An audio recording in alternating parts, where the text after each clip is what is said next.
Listen, I'm going to keep it real with you. If you want to stand out in the sea of freelancers, which quite frankly, they're kind of giving themselves a bad rap because they usually come off as needy, as employees, as they're kind of trying to scrape what they can out of their clients. And so it's super important to stand out, but it's also not as hard as you think. So if you want to stand out in the sea of freelancers, it's super important to over deliver. But it's also really important to understand the difference between over delivering and scope creep. Hey you, I'm Sarah Turner. I'm a freelance medical copywriter and copywriting mentor, and I have been freelancing for over 8 years. So I have a ton of advice on this subject. Today, I specifically want to look at the difference between scope creep and over delivering, because it's so important that you are over delivering so your clients are like, wow, working with this person is amazing. I don't want to go anywhere. They're my person. And it feels so good to over deliver. But what doesn't feel good is when you're working with clients that take advantage of you and do what's called scope creep. The idea is definitely implied, but I know that when you're first starting out and also when you're new to setting boundaries as a new business owner and no longer an employee, it can be a little awkward at first. So I want to give you 10 clues to kind of get you thinking about what the difference is between over delivering and scope creep. So much of the difference between over-delivering and scope creep is kind of the intention behind it.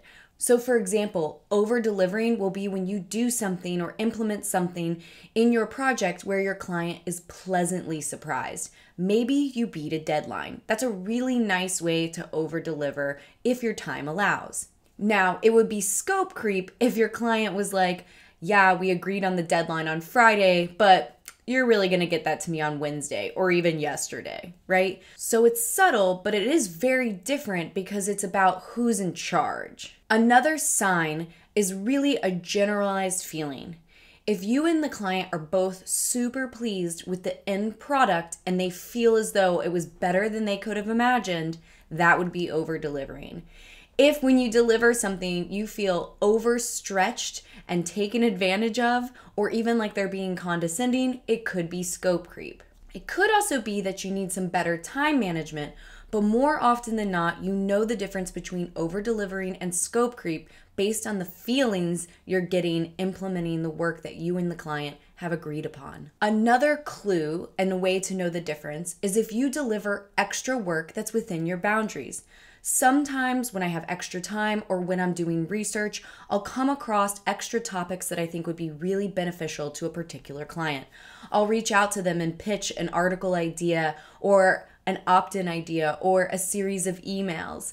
And that is over delivering. That's me thinking about my clients outside of when I'm actually working on their stuff and coming to them with ideas to make things better. Extra work that would be considered scope creep would be if the client came to you and started assuming or even demanding that you did some additional work outside of the perimeters specifically discussed within your original proposal. This can also include overstepping boundaries. For example, expecting you to respond to emails immediately.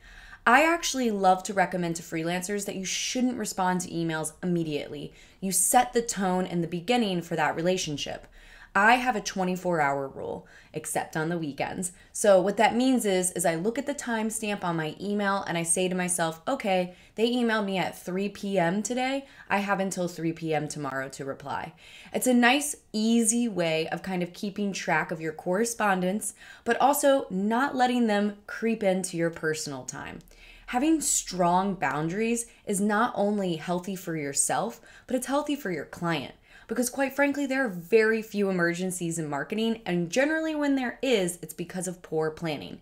So if you have a client who's saying that they need something yesterday, it's really a red flag. And it might be time to consider offloading that client gently, or first, really emphasizing some strong boundaries, because more often than not, when I've stood firm and really laid down my boundaries with a client, they're oftentimes really respectful. In fact, more respectful, because I am being commanding and assertive, but also I'm being reasonable. So don't just think you need to offload any client who steps over your boundaries. Definitely put them in place first and see how they respond. and be sure you're doing so with grace. So another sign would be if you voluntarily offered some extra work, but without making promises. Maybe you decided to go ahead and include some photography or something that you don't generally offer. That would be over-delivering. Scope creep would be more like you're feeling forced to offer extras because your client is constantly disappointed or is expecting you to go above and beyond. See how subtle the difference is?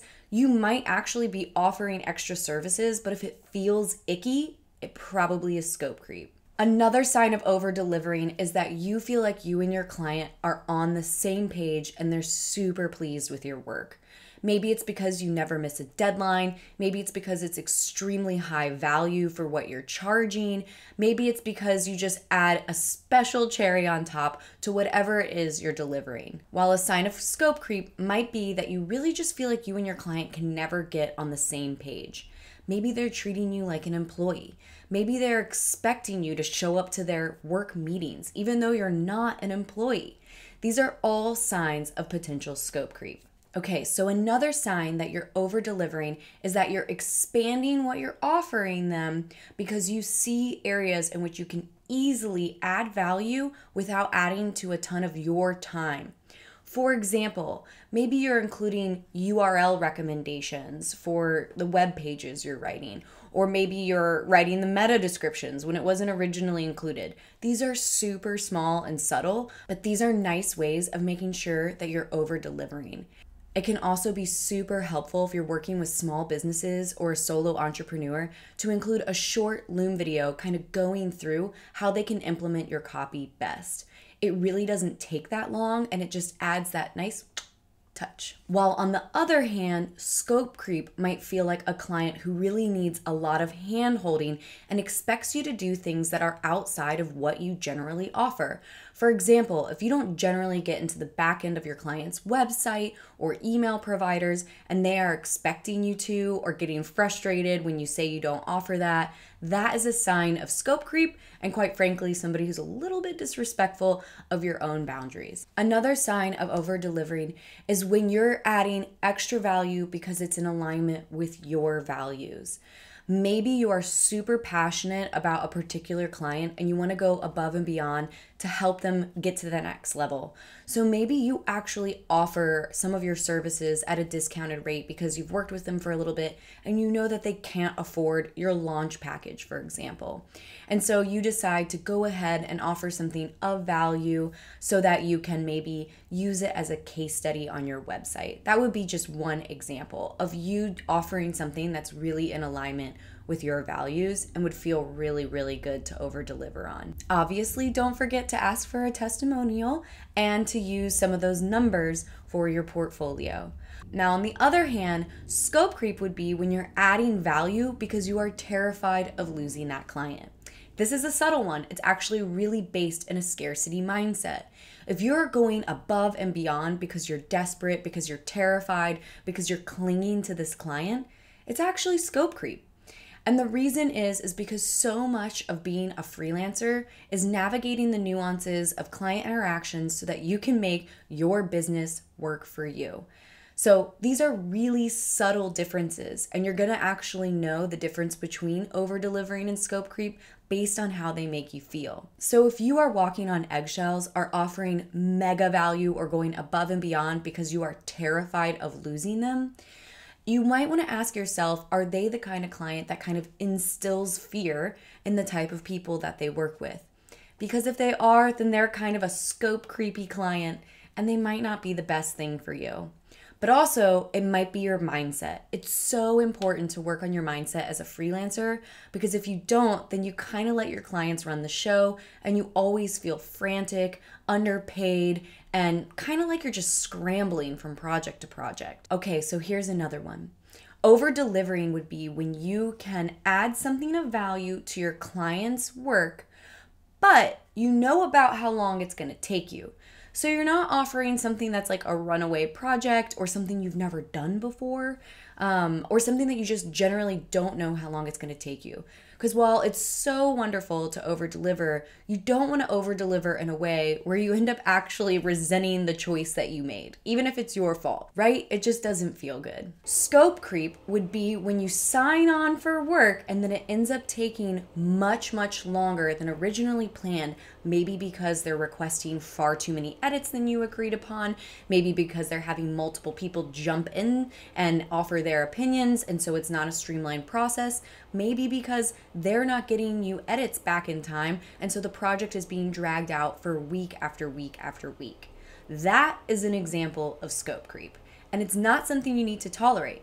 In fact, when I submit my first draft to a client, I actually say they have only a week to give me edits back. And that's because I need to be able to know what my schedule looks like. I cannot have a client submit edits a month, 2 months out, which I've had happen, and that's why that policy is in place. If a client asks me about a particular policy, I often joke, I'm like, that was a policy that was put in place after a particular experience.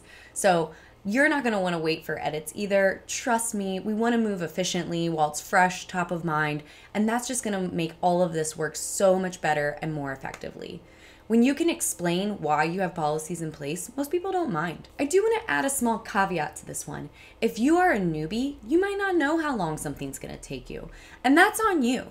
It's okay, and you're going to learn from every experience and get better, and anytime you have a situation where some scope creep happens, that's a nice time to implement a policy into your business.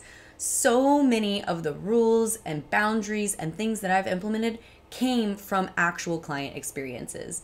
And you can listen to all the advice you want on the internet. At the end of the day, sometimes you're going to have a pretty miserable experience that's going to make you put your foot down and say, okay, enough is enough. I'm now following this piece of advice. Okay, so the last one I want to leave you with is that over-delivering should feel controlled and intentional. It should feel good. That is really, truly how you know that you're over-delivering. On the other hand, scope creep would feel like you offered extras that you really didn't agree upon and you're feeling a little frustrated or resentful or kind of like you didn't charge enough.